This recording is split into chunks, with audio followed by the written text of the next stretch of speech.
Leon Denis. Espíritos e médiuns. Conteúdo resumido. Espíritos e médiuns é um excelente resumo dos estudos que Leon Denis fez sobre a mediunidade, sendo seu uso indicado principalmente para os iniciantes da doutrina que queiram dedicar-se às atividades mediúnicas. A obra nos auxilia a compreender melhor o que se passa nos momentos da prática mediúnica, com orientações sobre os procedimentos que devem ser observados pelos médiuns e diretores de grupos e centros espíritas no exercício da mediunidade. Prefácio. Nesta obra, uma valiosa contribuição de Leon Denis para aclarar o trato do espiritismo experimental, temos muito que aproveitar, reconhecendo em seu autor um homem habituado a lidar com médiuns e espíritos. De uma leitura atenta, podemos extrair inúmeras lições, que nos ajudarão a compreender facetas das comunicações mediúnicas, e que só o tempo poderia nos dar. Todos os capítulos são importantes, mas quem desejar compreender melhor o que se passa nos momentos da prática mediúnica, muito terá a aprender com a leitura do capítulo 4, Prática da Mediunidade. Nele encontram-se narrados, de maneira simples e objetiva, vários procederes que, se forem observados, muito ajudarão a médiuns e diretores de grupos e de centros espíritas no exercício da prática mediúnica.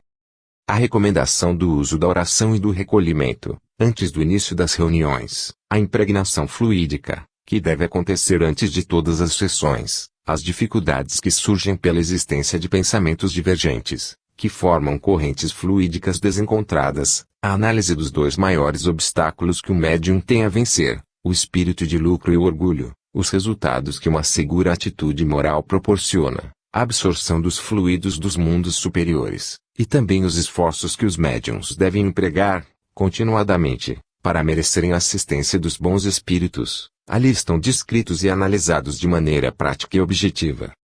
No capítulo 5, Leon Denis, com a clareza que lhe é peculiar, faz uma análise minuciosa da mediunidade, mostrando-nos que ela é a reveladora das potências da alma. O autor ainda nos fala, com detalhes, do fenômeno da incorporação, contando, inclusive, casos ocorridos com ele próprio. Dos escritores espíritas considerados clássicos, Leon Denis talvez seja o único que se detém sobre este tipo de mediunidade. Quanto ao capítulo 3, será interessante que o leitor faça uma leitura do capítulo 22 de No Invisível, também de autoria de Denis, para estabelecer uma comparação entre os dois. Finalizando, transcrevemos a opinião de Gaston Larousse sobre a presente obra, expressa em seu livro Vida e Obra de Leon Denis, a página 180. No mesmo ano, foi publicado o Opúsculo de Propaganda de Espíritos e Médiuns, com 70 páginas. Esse trabalho, assim como A Lei e a Sobrevivência do Ser, é uma contribuição ao espiritualismo experimental, enriquecida de novas observações e de conselhos relativos à mediunidade. Altivo Carissimi Pampiro. I. O espiritualismo experimental. Em nossos dias, mais do que nunca, o espiritismo chama a atenção do público. Fala-se com frequência em casas mal assombradas, em fenômenos de telepatia, em aparições e materializações de espíritos. A ciência, a literatura, o teatro e a imprensa deles se ocupam constantemente, porquanto as experiências do Instituto Metapsíquico, os testemunhos do grande escritor inglês Conan Doyle e as averiguações feitas por alguns jornais parisienses dão a esta questão um caráter de atualidade permanente. Examinemos, pois, este problema, e averiguemos por que o espiritismo, tão frequentemente sepultado, sempre reaparece, crescendo, dia a dia, o número de seus partidários. Não é, por acaso, uma coisa estranha.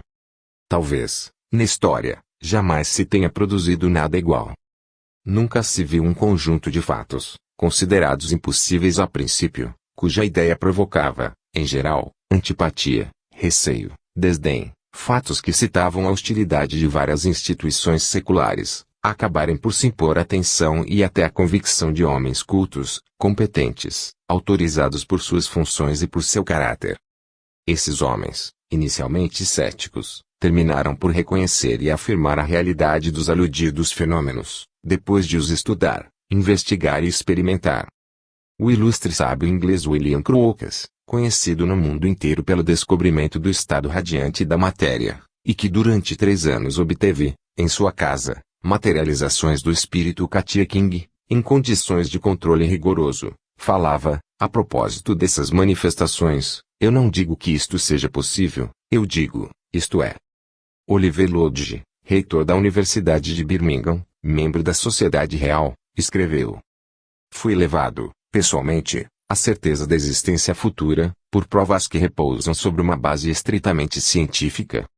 Frederico Mieres, professor de Cambridge, a quem o Congresso Oficial Internacional de Psicologia de Paris, em 1890, elegeu presidente de honra, em seu admirável livro A Personalidade Humana, chega à conclusão de que vozes e mensagens nos vêm do além-túmulo. Falando da médium Senhora Thompson, Mieres escreve: creio que a maioria dessas mensagens vem de espíritos que se servem, temporariamente, do organismo dos médiuns para transmiti-las a nós. O célebre professor César Lombroso, de Turim, diz na leitura: os fatos observados nas casas frequentadas por fantasmas, nas quais, durante anos, se reproduzem aparições e ruídos, de acordo com o relato de mortes trágicas, e sem a presença de nenhum médium, atestam em favor da ação dos mortos. Com frequência, trata-se de casas desabitadas, onde esses fenômenos se produzem durante várias gerações e, muitas vezes, durante séculos. O Sr. Boutros, filósofo bem conhecido, dissertava, em suas brilhantes conferências, acerca dos espíritos e as comunicações medianímicas, assegurando que a porta do subconsciente é a abertura por onde o divino pode entrar na alma humana.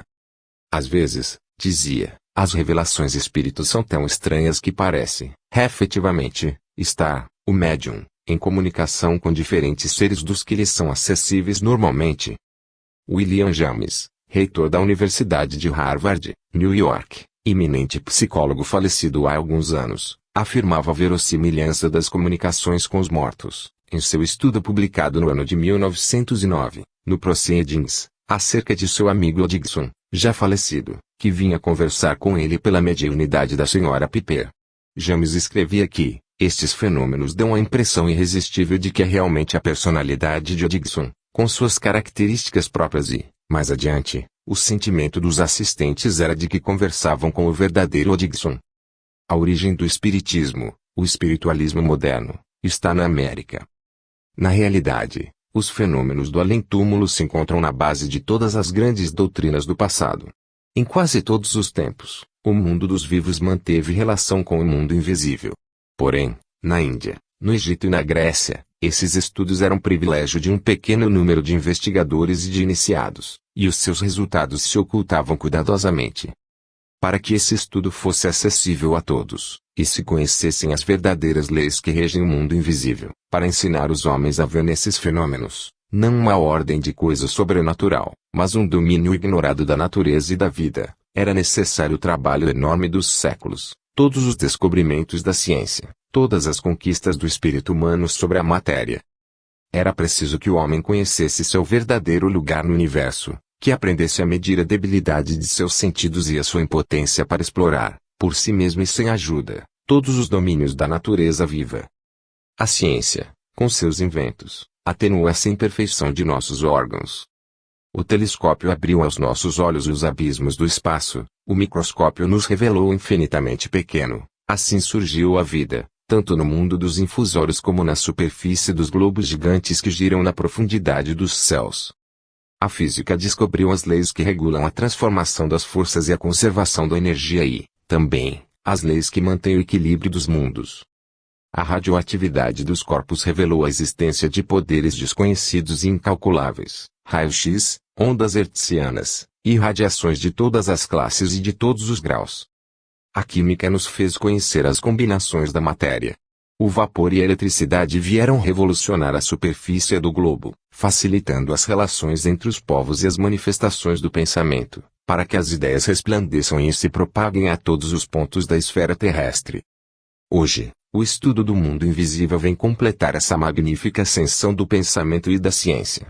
O problema do além-túmulo se ergue frente ao espírito humano com poder e autoridade.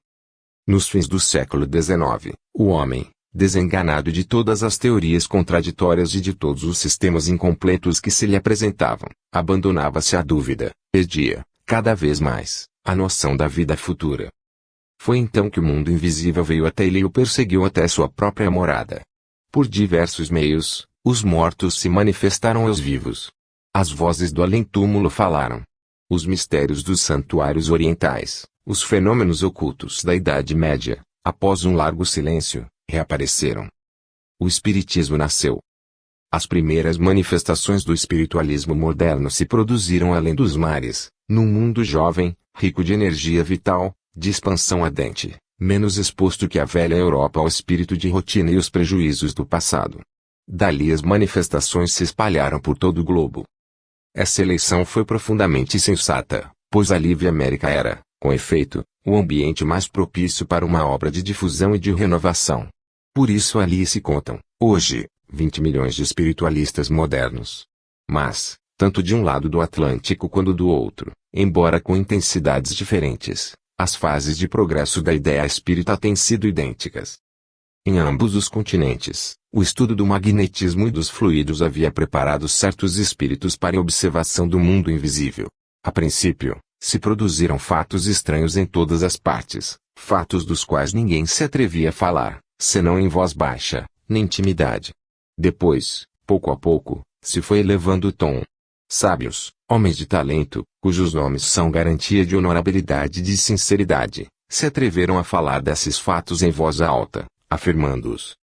Falou-se de hipnotismo, de sugestão, depois, vieram a telepatia, os casos de levitação e todos os fenômenos do espiritismo.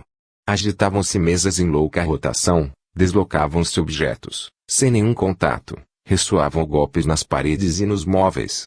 Todo um conjunto de fatos se produzia, manifestações, vulgares na aparência, mas perfeitamente adaptadas às exigências do meio terrestre, ao estado de espírito positivo e cético das sociedades modernas. O fenômeno falava aos sentidos, porque os sentidos são como aberturas por onde o fato penetra até o entendimento. As impressões produzidas no organismo despertam surpresas, incitam a busca, e conduzem à convicção. Daí o encadeamento dos fatos, a marcha ascendente dos fenômenos. Com efeito, depois de uma primeira fase material e grosseira, as manifestações tomaram um aspecto novo. Os golpes se fizeram mais regulares e se converteram em um meio de comunicação inteligente e consciente. A escrita automática se divulgou. A possibilidade de estabelecer relação entre o mundo visível e o invisível apareceu como um fato imenso, derrubando as ideias herdadas, derrubando os ensinamentos habituais, mas abrindo sobre a vida futura uma saída que o homem não se atrevia ainda a transpor, deslumbrado pelas perspectivas que se apresentavam a ele. Ao mesmo tempo que se propagava, o espiritismo via numerosas oposições levantarem-se contra si. Como todas as ideias novas, teve que enfrentar o menosprezo, a calúnia, a perseguição moral. Tal qual o cristianismo, em seu começo foi sobrecarregado de amargura e de injúrias. Sempre acontece assim. Quando novos aspectos da verdade aparecem aos homens, sempre provocam assombro, desconfiança, hostilidade. É fácil compreendê-lo. A humanidade esgotou as velhas formas de pensamento e de crença, e quando formas inesperadas da verdade se revelam, não parecem corresponder muito ao antigo ideal, que está debilitado, mas não morto. Por isso se necessita de um período bastante longo de estudo, de reflexão, de incubação, para que a nova ideia abra caminho na opinião. Daí as lutas, as incertezas, os sofrimentos da primeira hora. Riu-se muito das formas que tomava o novo espiritualismo. Os poderes invisíveis, que velam sobre a humanidade, são melhores juízes que nós dos meios de ação e de adestramento que convém adotar, segundo os tempos e os ambientes, para fazer com que o homem tome consciência do seu papel e do seu destino, sem, por isso, travar seu livre-arbítrio. Porque isto é o essencial, que a liberdade do homem fique intacta. A vontade superior sabe ajustar-se às necessidades de uma época, de uma raça, e às novas formas da eterna revelação. Ela suscita, no seio das sociedades, os pensadores, os experimentadores, os sábios que indicarão o caminho a seguir e colocarão os primeiros marcos. Sua obra se desenrola lentamente. Os resultados são, a princípio, débeis, insensíveis, mas a ideia penetra pouco a pouco nas inteligências. O movimento, por ser imperceptível, não é, por si, menos seguro e profundo. Em nossa época, a ciência se elegeu em dona soberana, em diretora do movimento intelectual. Cansada das especulações metafísicas e dos dogmas, a humanidade reclamava provas sensíveis, bases sólidas sobre as quais pudesse assentar suas convicções. Fazia-se o estudo experimental, a observação dos fatos, como uma tábua de salvação. Daí o grande critério dos homens da ciência, na atualidade. Por isso a revelação adquiriu um caráter científico. Com fatos materiais, chamou-se a atenção dos homens que se havia materializado. Os fenômenos misteriosos, que se achavam disseminados na história, se renovaram e se multiplicaram ao nosso redor, sucederam-se em ordem progressiva, que parece indicar um plano preconcebido, a execução de um pensamento, de uma vontade. À medida que o novo espiritualismo ganhava terreno, os fenômenos se iam transformando. As manifestações, grosseiras no começo, se aperfeiçoavam, tomando um caráter mais elevado. Certos médiuns recebiam por meio da escrita, de uma forma mecânica ou intuitiva, mensagens, inspirações de fonte estranha. Instrumentos musicais tocavam sozinhos. Ouviam-se vozes e cantos, penetrantes melodias pareciam baixar do céu e turvavam o ânimo dos mais incrédulos. A escrita direta aparecia no interior de lousas justapostas e lacradas. Os fenômenos de incorporação permitiam aos mortos possuírem o organismo de um médium adormecido, e conversar com quem haviam conhecido na Terra. Gradualmente, e como consequência de um desenvolvimento calculado, apareciam os médiuns videntes, falantes, curadores. Enfim, os habitantes do espaço, revestindo-se de envoltórios temporários, vinham reunir-se com os humanos, vivendo, por uns instantes, sua vida material e terrestre, deixando-se ver, tocar, fotografar, dando impressões de suas mãos e de seus rostos e desvanecendo-se logo para prosseguir sua vida etérea. Assim é que se tem produzido uma série de fatos, durante mais de meio século, desde os mais inferiores e vulgares até os mais sutis, segundo o grau de elevação das inteligências que intervêm, toda uma ordem de manifestações se desenrolou sob o olhar atento de observadores. Por isso, e apesar das dificuldades de experimentação, apesar dos casos de fraudes e dos modos de exploração, em que esses fatos serviram muitas vezes de pretexto, a apreensão e a desconfiança se atenuaram paulatinamente, e o número de investigadores cresceu. Há quase 50 anos, em todos os países, o fenômeno espírita tem sido objeto de frequentes investigações empreendidas e dirigidas por comissões científicas. Sábios céticos, professores célebres de todas as grandes universidades do mundo, submeteram esses fatos a um exame profundo e rigoroso. Sua intenção primeira foi sempre esclarecer o que eles acreditavam tratar-se do resultado de enganos deliberados ou de alucinações. Mas quase todos, depois de anos de estudos conscienciosos e de experimentações perseverantes, abandonaram suas prevenções e sua incredulidade, e se inclinaram ante a realidade dos fatos. As manifestações espíritas, comprovadas por milhares de pessoas em todos os pontos do globo, demonstraram que, ao nosso redor, se agita um mundo invisível, um mundo onde vivem, em estado fluídico, aqueles que nos precederam na Terra, que lutaram e sofreram, e que constituem, além da morte, uma segunda humanidade. O novo espiritualismo se apresenta hoje com um acompanhamento de provas e um conjunto de testemunhos tão imponentes, que já não é possível a dúvida para os investigadores de boa fé. Isso mesmo expressava o professor Charles, da Universidade de Cambridge, nos seguintes termos. Os atestados têm sido tão abundantes e tão perfeitos, os testemunhos têm vindo de tantas fontes independentes entre si de um número tão grande de testemunhas, que se faz necessário ou admitir as manifestações tal como se nos apresentam, ou renunciar à possibilidade de atestar, por um depoimento humano, qualquer fato que seja. Por essa razão, o movimento de propagação se foi acentuando cada vez mais. No momento atual, estamos assistindo a um verdadeiro florescimento das ideias espíritas. A crença no mundo invisível se estendeu por sobre toda a face da Terra. Por toda parte, o espiritismo tem suas sociedades de experimentação, seus vulgarizadores, seus periódicos. Embora a filosofia, em suas mais atrevidas especulações, tenha conseguido elevar-se à concepção de outro mundo de existência, depois da morte do corpo, a ciência humana, não obstante, não havia logrado, experimentalmente, a certeza do fato em si. O valor do espiritismo consiste, precisamente, em nos proporcionar essas bases experimentais, provando-nos a possibilidade de comunicação entre os vivos e as inteligências que viveram entre nós antes de transpor o umbral da vida invisível. Essas almas puderam dar, em certos casos, a demonstração de sua identidade e de seu estado de consciência. Para não citar senão um caso entre mil, o Dr. Richard Dixon, falecido em dezembro de 1906, comunicou-se depois com seu amigo J. Slope, professor da Universidade de Columbia, entrando em minuciosos detalhes acerca das experimentações e trabalhos realizados pela Sociedade de Investigações Psíquicas, de cuja seção americana era presidente. Explicou como teriam que dirigi-los, provando sua identidade com todos esses pormenores. Essas comunicações se transmitiram por intermédio de diferentes médiuns, que não se conheciam entre si, servindo de mútua confirmação. Nelas se reconhecem as palavras e as frases familiares do comunicante durante sua vida. 0. Embora o início do Espiritismo tenha sido difícil e sua marcha, lenta e cheia de obstáculos, há quase 20 anos ele conquistou o direito de cidadania. Converteu-se em uma verdadeira ciência e, no tempo certo, num corpo de doutrina, uma filosofia geral da vida e do destino, cimentada em um conjunto imponente de provas experimentais às quais, a cada dia, se agregam fatos novos.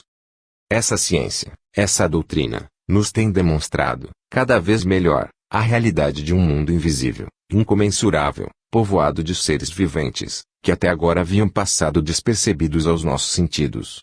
Novos horizontes se nos abriram. A perspectiva de nossos destinos se nos ampliou. Nós mesmos pertencemos, por uma parte de nosso ser, a mais importante, a esse mundo invisível, que se revela cada dia mais aos observadores atentos. Os casos de telepatia, os fenômenos de desdobramento, as exteriorizações de pessoas vivas, as aparições à distância, tantas vezes descritas por F. Mieres, C. Flammarion, Charles Richet, Dr. Darix, Dr. Maxwell, etc., o demonstram experimentalmente. As atas da Sociedade de Investigações Psíquicas, de Londres, são ricas em fatos desse gênero. Os espiritistas creem que essa parte invisível, imponderável de nosso ser, registro inalterável de nossas faculdades, de nosso eu consciente, em uma palavra, o que os crentes de todas as religiões chamaram alma, sobrevive à morte. Prossegue sua evolução, no decorrer do tempo e do espaço, até estados sempre melhores e mais iluminados através de raios de justiça, de verdade e de amor. Essa alma, esse eu consciente, tem como invólucro indestrutível, como veículo, um corpo fluídico, envoltório do corpo humano, formado de matéria sutil, radiante, invisível, sobre o qual a morte não tem ação alguma. Achamo-nos aqui em presença de uma teoria, de uma concepção suscetível de reconciliar as doutrinas materialistas e espiritualistas, que durante tanto tempo se combateram sem se poderem derrubar, nem destruir mutuamente. A alma já não seria uma vaga abstração, mas um centro de força e de vida, inseparável de sua forma sutil, imponderável, embora ainda material. Há nela uma base positiva para as esperanças e as aspirações elevadas da humanidade. Tudo não termina com esta vida, o ser, indefinidamente aperfeiçoável, recolhe em seu estado psíquico, que sem cessar se refina, o fruto do trabalho, as obras, os sacrifícios de todas as suas existências. As dores, o grito de chamada que se eleva para o céu, desde as profundezas da humanidade, não ficam sem resposta. Aqueles que viveram entre nós, e que continuam no espaço sua evolução indefinida, sob formas mais etéreas, não se desinteressam de nossos sacrifícios e de nossas lágrimas. Desde os cumes da vida universal caem, sem cessar, sobre a humanidade, correntes de força e inspiração. Dali procedem os relâmpagos do gênio, dali os sopros poderosos que passam sobre as multidões nas horas decisivas, dali o consolo para os que sucumbem sob a pesada carga da existência. Um laço misterioso une o visível ao invisível. Nosso destino se desenvolve sobre a cadeia grandiosa dos mundos e se traduz em aumentos graduais de vida, de inteligência e de sensibilidade. Mas, o estudo do universo oculto não se faz sem dificuldades. Lá, como aqui, o bem e o mal, a verdade e o erro se misturam segundo o grau de evolução dos espíritos com os quais entramos em relação. Por isso é necessário abordar o terreno da experimentação com uma prudência extremada, depois de estudos teóricos suficientes. O Espiritismo é a ciência que regula essas relações e nos ensina a conhecer, a atrair, a utilizar as forças benéficas do mundo invisível, a separar as más influências e, ao mesmo tempo, a desabrochar os poderes escondidos, as faculdades ignoradas que dormem no fundo de todo ser humano. 2. Os fenômenos espíritas. Gustave Le Bon tomou, Em 1908, a iniciativa de uma proposição que parecia peremptória, oferecia um prêmio de 2.000 francos ao médium que produzisse, diante de uma comissão competente, um fenômeno de levitação em plena luz. Por que estipular, em plena luz, se é notório que esse fenômeno não é normalmente possível senão com luz suave, visto que a luz viva exerce uma ação dissolvente sobre a força psíquica? Que se diria de um aficionado que exigisse, para admitir a fotografia, que esta se produzisse em plena luz, se pelo menos, até agora, o fenômeno necessita de câmara escura? Notemos que a escuridão completa não é necessária para que se produzam as levitações, e bastará uma luz vermelha, suave, para eliminar qualquer outro procedimento ou suposição de fraude. Por outra parte, quantos fenômenos naturais conhecidos exigem uma luz muito tênue, ou a escuridão total? O sábio imparcial observa a lei, a norma de um fenômeno, mas se guarda, principalmente, de pretender impor a priori as condições de sua produção. Os casos de levitação, sem nenhum contato, de móveis e pessoas, e de obtenção de moldes de mãos e rostos, foram observados em condições que desafiam qualquer crítica, por sábios franceses e estrangeiros. Tiraram-se fotografias, o que descarta, de um modo total, a objeção da sugestão. A placa fotográfica não é propensa a alucinações. Os experimentos realizados de uma forma rigorosamente científica são numerosos. Citaremos, por exemplo, os do professor Bottazzi, diretor do Instituto de Fisiologia da Universidade de Nápoles, em maio de 1907, ajudado pelo professor Cardarelli, senador, e outros sábios. Como admitem que os sentidos podem evidentemente enganar, servem-se de aparelhos registradores que permitem estabelecer não somente a realidade, a objetividade do fenômeno, como também o gráfico da força que atua. Eis aqui as principais medidas tomadas pelo grupo de sábios já citados, que experimentaram tendo Eusapia Paladino como médium. No extremo da sala, de trás de uma cortina, se preparam de antemão sobre uma mesa. Primeiro, um cilindro coberto de papel esfumado, móvel em torno de um eixo. Segundo, uma balança pesa cartas. Terceiro, um metrômetro elétrico Zimmermann. Quarto, um pulsador telegráfico unido a outro sinalador elétrico. Quinto, uma pera de borracha unida por meio de um grande tubo, através do muro, a um manômetro de mercúrio situado no cômodo contíguo. Como se pode ver, um luxo de precauções tomadas pelos indicados sábios investigadores, precauções que deviam lhes dar, sem dúvida alguma, a certeza de que não eram enganados.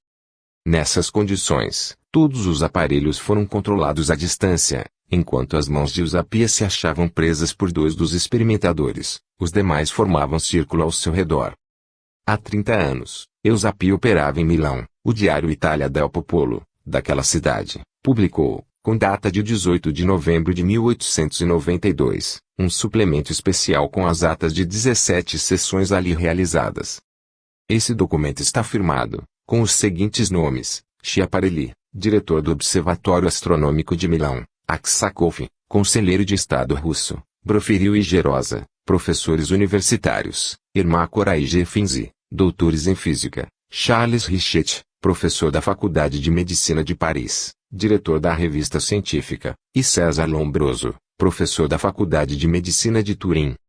Essas atas comprovam a produção dos seguintes fenômenos, obtidos na escuridão, tendo o médium os pés e mãos constantemente presos por dois dos assistentes, transporte de diversos objetos, sem contato, cadeiras, instrumentos de música, etc., impressões de dedos sobre o papel esfumado, impressões de dedos sobre argila, aparições de mãos sobre um fundo luminoso, aparições de luzes fosforescentes, levitação da médium sobre a mesa, deslocamento de cadeiras, com as pessoas que as ocupavam, toques sentidos pelos assistentes.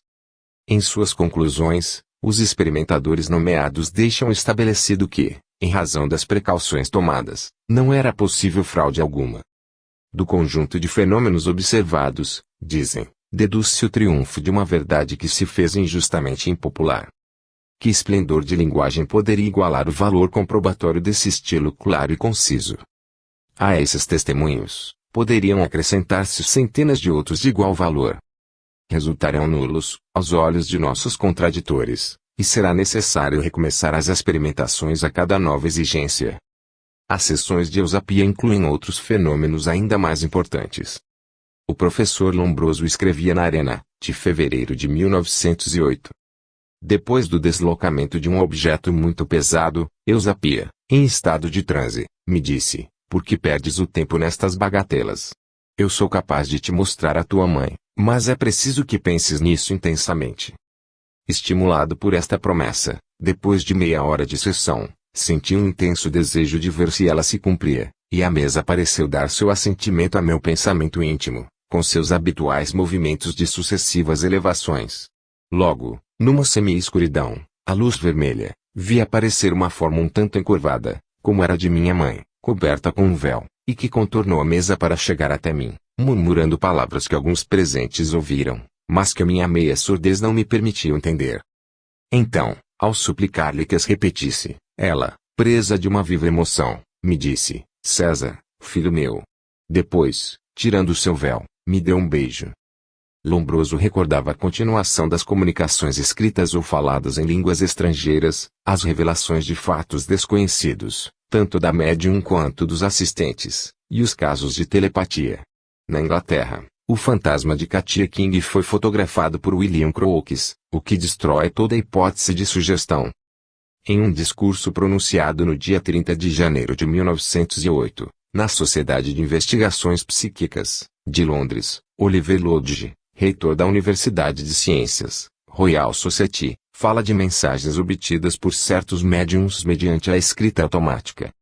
Os comunicantes compreenderam, tão bem como nós, a necessidade das provas de identidade e fizeram quantos esforços puderam, para satisfazer a esta razoável exigência.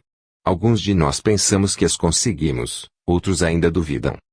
Sem deixar de desejar a obtenção de novas provas, eu sou dos que creem que já se deu um grande passo e que é legítimo admitir, nesses momentos, que existem relações claras com pessoas falecidas que, nos melhores casos, vêm a nos proporcionar uma nova massa de argumentos, fazendo, dessa hipótese, a melhor hipótese de trabalho. Com efeito, nós cremos que os malogrados Guarneiro Dixon, Mieres, e outros menos conhecidos, tratam de pôr-se em comunicação constante conosco, com intenção bem definida e expressa de nos demonstrarem, pacientemente, sua identidade e dar-nos o controle recíproco de médiums desconhecidos entre si. As correspondências cruzadas, isto é, a recepção, por um médium, de parte de uma comunicação, e o resto recebido por outro médium, sem que se possa compreender o sentido de uma dessas partes, em separado, sem o concurso da outra, é uma boa prova de que uma mesma inteligência atua sobre os dois autômatos. Se, além disso, a mensagem tem as características de uma pessoa falecida, e é recebida dessa forma por observadores que não a conhecem intimamente, podemos ver nela a prova da persistência da atividade intelectual dessa pessoa. Se, finalmente, obtemos dela um pouco de crítica literária que tem, evidentemente, seu estilo peculiar e próprio, sendo impossível que proceda de indivíduos comuns, então tenho que declarar que essa prova, absolutamente impressionante, tende a tomar o caráter de crucial. E essa é a classe de provas que a sociedade pode comunicar sobre esse assunto. As fronteiras entre ambos os estados, o presente e o futuro, tendem a apagar-se.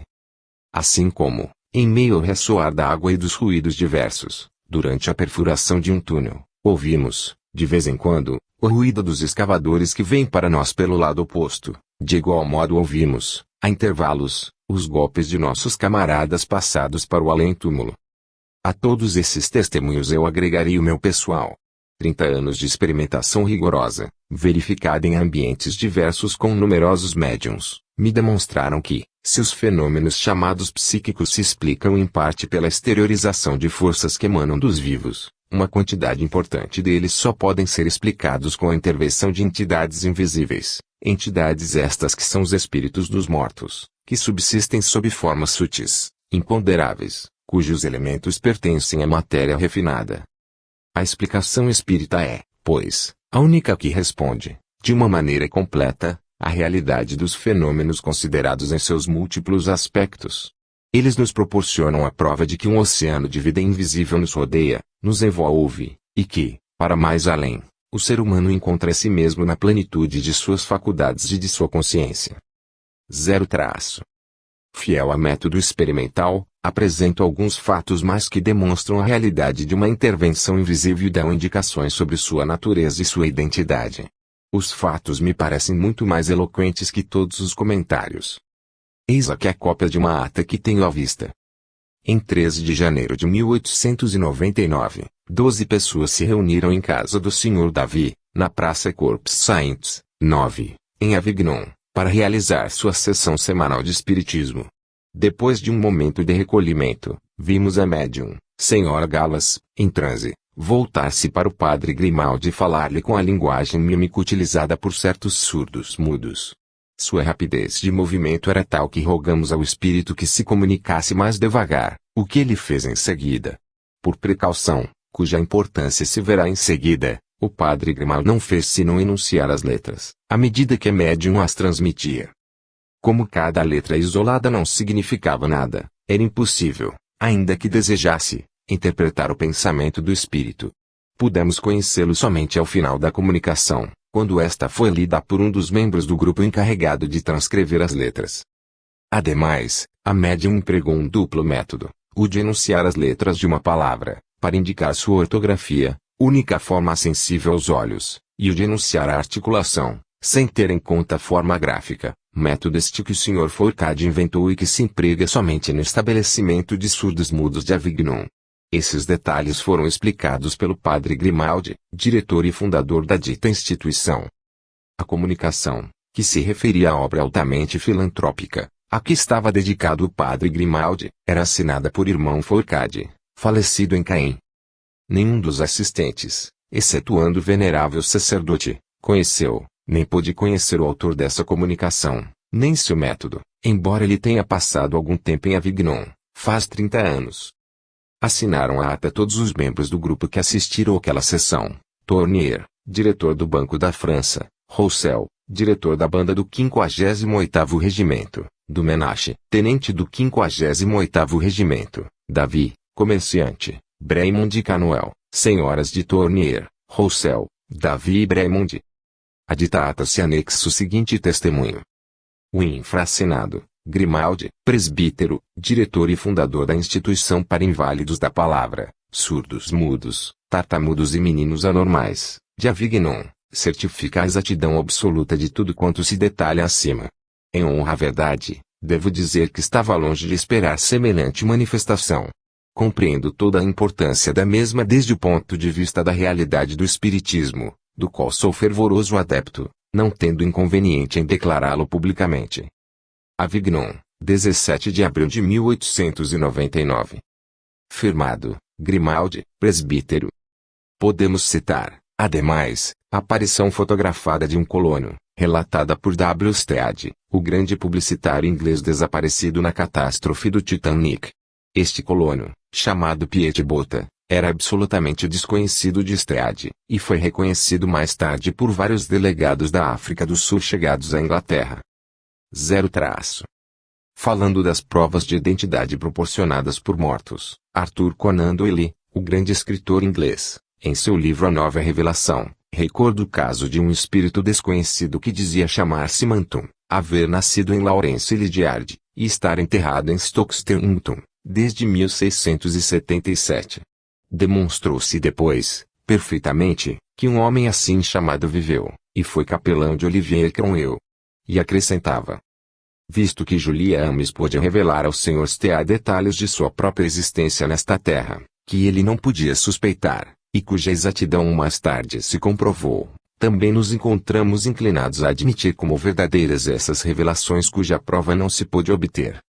E mais ainda, posto que Raymond Lodge pôde descrever uma fotografia, de qual não se havia encontrado nenhuma cópia na Inglaterra, e cuja amostra se encontrou absolutamente de acordo com a descrição que se havia feito dela, e se pôde nos informar, por lábios estranhos, toda a classe de detalhes de sua vida familiar, cuja exatidão comprovou e certificou seu pai, o reitor Lodge. Não é acaso razoável supor que esse Raymond não é menos digno de fé quando descreve as fases de seu próprio gênero de vida, do que quando se comunica com seus pais. Ou quando o Sr. Arthur recebe mensagens de pessoas, cuja existência ignora, e comprova que as ditas mensagens são verdadeiras em todos os detalhes, não é uma consequência lógica admitir que os espíritos dizem a verdade, quando nos dão a conhecer suas novas condições de existência. Posteriormente, em uma conferência pronunciada em Leicester, Arthur Conan Doyle relata o seguinte fato. 2 amigos meus, o reverendo Crewe e o Sr. Phillips, advogado, encontraram uma noite, na rua Oxford, em Londres, um jovem inglês em estado de embriaguez. O padre Crewe, que é clarividente, viu a forma espiritual de uma mulher que estava de pé junto ao jovem e o olhava compassivamente. Acercando-se ambos os amigos, travaram conversação com ele e souberam que este jovem, que havia descido tanto, era sobrinho de um alto dignitário da igreja. O Sr. Crewe falou, ao jovem desencaminhado, da figura espiritual que havia visto, acrescentando: creio que é sua mãe. O jovem respondeu: o senhor a descreveu bem, exatamente como era minha mãe. O Sr. Crewe adjuntou: quando estiver melhor faremos uma pequena sessão. A sessão foi realizada pelos 3. O Sr. Crewe caiu em transe e a mãe, irmã do alto dignitário eclesiástico, tomou posse dele e falou a seu filho. Quando o médium voltou a si, o jovem soluçava a um lado da mesa e o advogado, do outro. Explicaram então que a mãe do jovem lhe repetira as últimas palavras que havia pronunciado no momento de sua morte, acrescentando que ele havia chegado agora a uma fase de seu caminho, que no futuro tudo lhe seria melhor. O conferencista acrescentou que havia recebido uma carta do citado jovem, dando-lhe todos esses detalhes e concluindo com estas palavras: este é meu tributo à causa que me salvou. Vou tratar de não recomeçar. Ao término de sua obra, A Nova Revelação, Arthur Conan Doyle se leva a altas considerações, e faz observar a influência que exercem esses fenômenos sobre o pensamento e o coração dos homens. E termina com estas bonitas palavras de Gerald Massey. O Espiritismo foi para mim, como para muitos outros, o alargamento de meu horizonte mental e a penetração do céu, a transformação da fé em fatos reais. Sem ele não se pode comparar a vida senão a uma viagem efetuada no fundo da adega de um barco, com as escotilhas fechadas, em que o viajante não percebesse outra claridade que a de uma vela, e ao qual é permitido, em uma esplêndida noite estrelada, subir a ponte e contemplar, pela primeira vez, o prodigioso espetáculo do firmamento resplandecente da glória de Deus. 0 traço.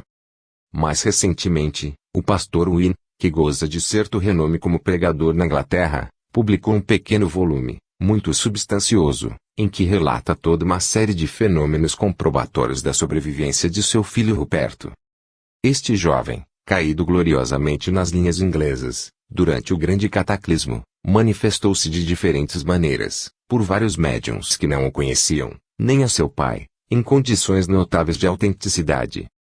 O Sr. Wynne, que a princípio era cético com respeito ao espiritismo, chegou a reconhecer a sua validade, aderindo a ele publicamente. Em continuação, reproduzimos um dos fatos assinalados em sua obra Ruperto Vive. O autor se expressa assim. Uma noite do mês de julho de 1918, subia um vagão de 3ª classe, na estação de Marylebone, bairro de Londres, para ir a Chesham. No fundo do compartimento se achavam sentadas 2 senhoras, uma de frente para a outra. Pus-me a ler meu diário de Evening Standard. Quando o trem se aproximava de Harrow, ouvi que uma das senhoras dizia à sua acompanhante: permita-me, sou espírito e médium, suponho que a senhora não terá medo, mas sua mãe está sentada ao seu lado. Ela me disse que passou para o além recentemente, e me roga que lhe transmita algo. Não esquecerei nunca a expressão da senhora a quem se dirigiam essas palavras inquietantes. Ficou pálida. Sem dúvida despertaram-lhe todos os seus preconceitos religiosos e, com uma disposição de espírito anticientífica, murmurou: mas, eu não creio no espiritismo. É contrário a meus princípios. Por outra parte, eu não a conheço e a senhora não conhece a mim. Como sabe a senhora que minha mãe morreu? Eu sei que sua mãe passou para o além, porque ela mesma me disse, respondeu outra. Está sentada a seu lado e, além disso, falou que a senhora se chama Gracia. A que informou de uma comunicação pessoal que fez a cética senhora trocar imediatamente de ideia. É-me impossível, por seu caráter particular, publicar essa comunicação, ainda que seja parte dessa assombrosa revelação.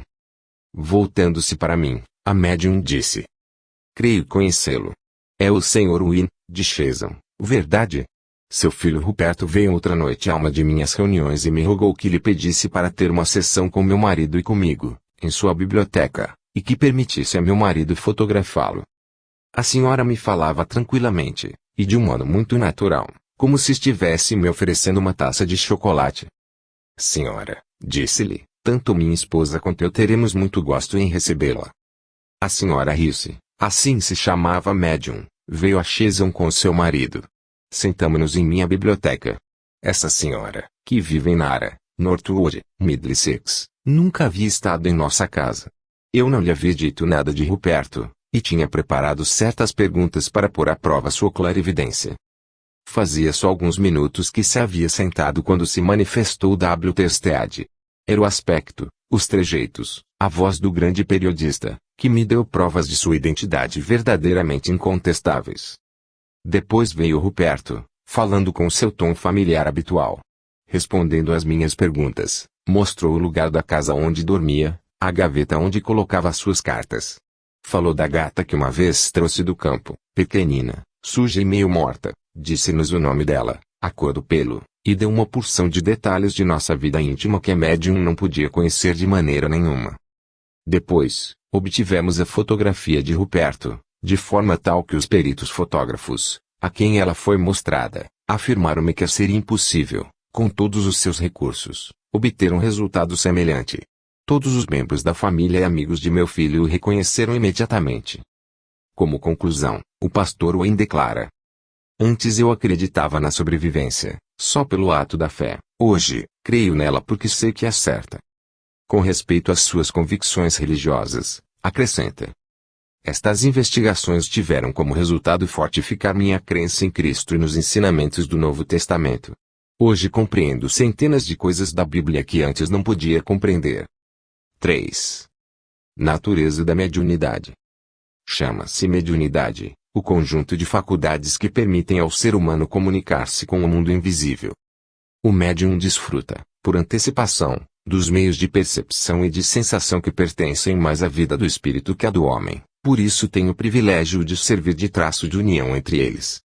Temos que ver neste estado o resultado da lei de evolução e não um efeito regressivo, uma tara, como creem certos fisiologistas, que comparam os médiuns a histéricos e enfermos.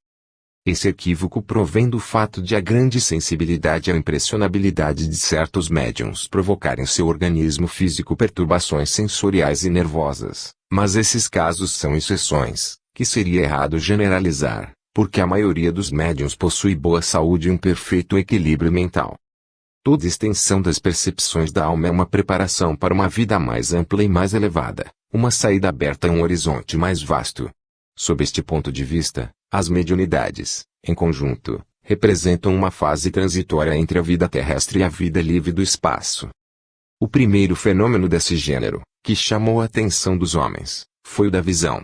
Por ela se revelaram, desde a origem dos tempos, a existência do mundo do além e a intervenção, entre nós, das almas dos mortos.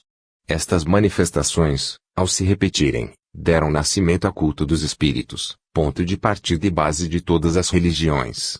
Depois, as relações entre os habitantes da Terra e do espaço se estabeleceram das mais diversas e variadas formas, que se foram desenvolvendo através dos tempos, sob diferentes nomes, mas todas partem de um único princípio. Por meio da mediunidade sempre existiu um laço entre ambos os mundos, uma via traçada pela qual a alma humana recebia revelações, gradualmente mais elevadas, acerca do bem e do dever, luzes cada vez mais vivas sobre seus destinos imortais. Os grandes espíritos, por motivo de sua evolução, adquirem conhecimentos progressivamente mais amplos e se convertem em instrutores, em guias dos humanos cativos na matéria. A autoridade e o prestígio de seus ensinamentos ficam realçados ainda mais pelas profecias, pelas previsões que os precedem ou os acompanham. Em outra parte estudamos, detalhadamente, os diferentes gêneros de mediunidade e os fenômenos que produzem. Então pode-se ver como se estabeleceu a comunicação dos vivos e dos mortos, como se constitui essa fronteira ideal onde as duas humanidades, uma visível e a outra invisível, entram em contato, como, graças a essa penetração, se estende e se esclarece nosso conhecimento da vida futura, a noção que possuímos das leis morais que a regem, com todas as suas consequências e suas sanções. Por todos os procedimentos medianímicos, Os espíritos superiores se esforçam em trazer a alma humana das profundidades da matéria para as altas e sublimes verdades que regem o universo, para que se revistam dos altos fins da vida e encarem a morte sem terror, para que aprendam a desprender-se dos bens passageiros da terra e prefiram os bens imperecíveis do espírito. A alma não pode achar harmonia senão no conhecimento e na prática do bem, e somente dessa harmonia que flui, para ela, a felicidade. Aos espíritos superiores se unem as almas amigas dos parentes mortos, cuja solicitude continua estendendo-se sobre nós, assistindo-nos em nossas dolorosas lutas contra a adversidade e contra o mal. Assim, a mediunidade bem exercida se converte em um manancial de luzes e consolos. Por seu intermédio, as vozes do alto nos dizem: escutai nossas chamadas, vós que buscais e chorais não estáis abandonados. Temos sofrido para lograr estabelecer um meio de comunicação entre o vosso mundo esquecido e o nosso mundo de recordações. A mediunidade já não se verá enxovalhada, menosprezada, maldita, porque os homens já não poderão desconhecê-la. Ela é o único laço possível entre os vivos e nós, a quem nos chamam mortos. Esperai, não deixaremos fechar-se a porta que temos entreaberta para que, em meio às vossas dúvidas e vossas inquietudes, possais entrever as claridades celestes. 0. Depois de haver mostrado o grande papel da mediunidade, convém assinalar as dificuldades que existem em sua aplicação. Em primeiro lugar, são escassos os bons médiuns, não porque lhes faltam faculdades notáveis, mas por ficarem logo sem utilidade prática por falta de estudos sérios e profundos. Muitos médiuns se escondem nos círculos íntimos, nas reuniões familiares, ao abrigo das exigências exageradas e dos contatos desagradáveis. Quantas jovens de organismo delicado, quantas senhoras que conhecemos, retraídas pelo temor à crítica e às más línguas, afogam e perdem bonitas faculdades medianímicas por não empregá-las bem, com uma boa direção. Os adversários do espiritismo sempre se dedicaram a denagrir médiuns, acusando-os de fraude, procurando fazê-los passar por neuróticos e tratando, por todos os meios, de desviá-los de sua missão, sabendo que o médium é a condição essencial dos fenômenos, esperam, desse modo, destruir o espiritismo em seu alicerce.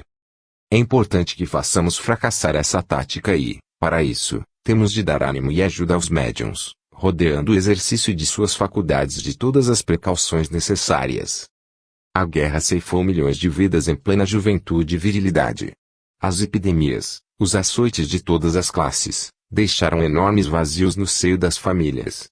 Todos esses espíritos tratam de se manifestar àqueles a quem amaram na terra, para provar-lhes seu afeto, sua ternura, para secar suas lágrimas, para acalmar suas dores. Por outra parte, as mães, as viúvas, as noivas, os órfãos, todos estendem suas mãos e seus pensamentos para o céu, na angustiosa espera de notícias de seus mortos, ávidos de recolher provas de sua presença, testemunhos de sua sobrevivência. Quase todos possuem faculdades latentes e ignoradas que poderiam permitir-lhes estabelecer relações com seus mortos. Por todas as partes existem possibilidades de se estabelecer um elo entre essas duas multidões de seres que se buscam, se atraem e desejam fundir seus sentimentos e seus corações em uma comum harmonia. O espiritismo e a mediunidade são os únicos que podem realizar essa doce e santa comunhão e trazer, a todos, a paz, a serenidade da alma que dá fortaleza e convicção. É sobretudo entre essas vítimas da guerra cruel, no seio do povo, entre os humildes, os pequenos, os modestos, que se há de buscar os recursos psíquicos que permitam aos nossos amigos do espaço proporcionar-nos provas da persistência de sua vitalidade e da nossa reunião futura. Quantas faculdades dormem silenciosamente no fundo desses seres, esperando a hora de florescer, de produzir frutos de verdade e de beleza moral. Neste aspecto, grande é a tarefa que cabe aos espíritos esclarecidos, aos abnegados crentes, aos apóstolos da grande doutrina. Seu dever é sacudir a indiferença de uns, a apatia de outros, ir ao encontro de todos esses agentes obscuros da obra de renovação, instruí-los, pôr em ação os recursos escondidos, as riquezas insuspeitadas que possuem e conduzi-los ao fim assinalado. Para cumprir essa tarefa, há que se possuir ciência e fé. Graças a esta última, e por análogos procedimentos, os apóstolos dos primeiros tempos do cristianismo suscitaram ao seu redor os milagres e, com eles, o entusiasmo religioso que devia transformar a face do globo. Em nossos dias, é necessário não somente a fé ardente, mas também o conhecimento das leis precisas que regem os mundos visível e invisível com o fim de facilitar sua harmonia, sua recíproca interpretação, separando da experimentação os elementos de erros, de perturbação e de confusão. Com um adestramento gradual, veremos ampliar-se o círculo das percepções e das sensações psíquicas, e ficar evidenciada a mais imponente certeza da perenidade do princípio vital que nos anima. A alma humana aprenderá a conhecer as sombras e os esplendores do mais além e, neste conhecimento, achará uma trégua para suas dores e um manancial de força na desgraça em frente à morte. 4. Prática da mediunidade. O estudo e a aplicação das faculdades medianímicas são de capital importância, já que, segundo o uso que se faça desses dons, podem resultar em um bem ou em um mal para quem os possui e para a causa que pretenda servir.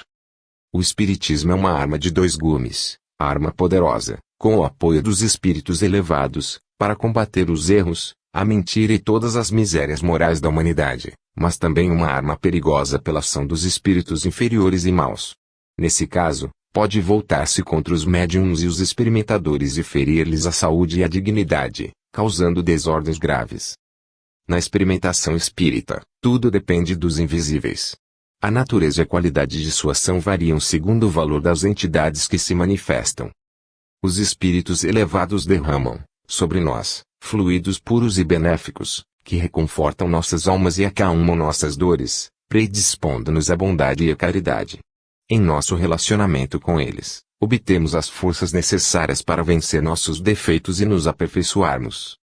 As manifestações dos espíritos inferiores podem ser úteis pelas provas de identidade que proporcionam, mas, sem demora, seus fluidos pesados e maus alteram o estado de saúde dos médiuns, turvam seu juízo e sua consciência e, em certos casos, desembocam na obsessão e na loucura. As trágicas cenas descritas pelo Dr. Paul Gibier em seu livro Espiritismo ou Faquirismo Ocidental, das quais quase termina a vítima, e os exemplos que encontramos um pouco em todas as partes, nos demonstram, até a evidência, os riscos que se corre ao se estabelecer relações continuadas com os levianos do espaço. Praticar o espiritismo sem rodear-se de precauções necessárias equivale a abrir a porta, de par a par, para os assaltantes de rua. Recordemos em que consistem as precauções indispensáveis.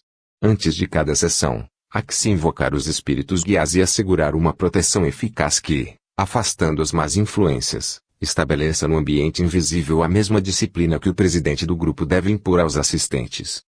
Com este fim, Allan Kardec recomenda a oração e nós não titubeamos em insistir nesse sentido. Sem dúvida que, como a ele, nos chamarão de místicos. Mas o que fazemos é observar e aplicar a lei universal das vibrações, que une todos os seres e todos os mundos e os liga a Deus. A ciência começa apenas a balbuciar os primeiros elementos dessa lei com o estudo da radioatividade dos corpos, com a aplicação das ondas e correntes a longa distância. Mas, à medida que prossiga nas investigações do invisível, comprovará sua maravilhosa harmonia e suas vastas consequências.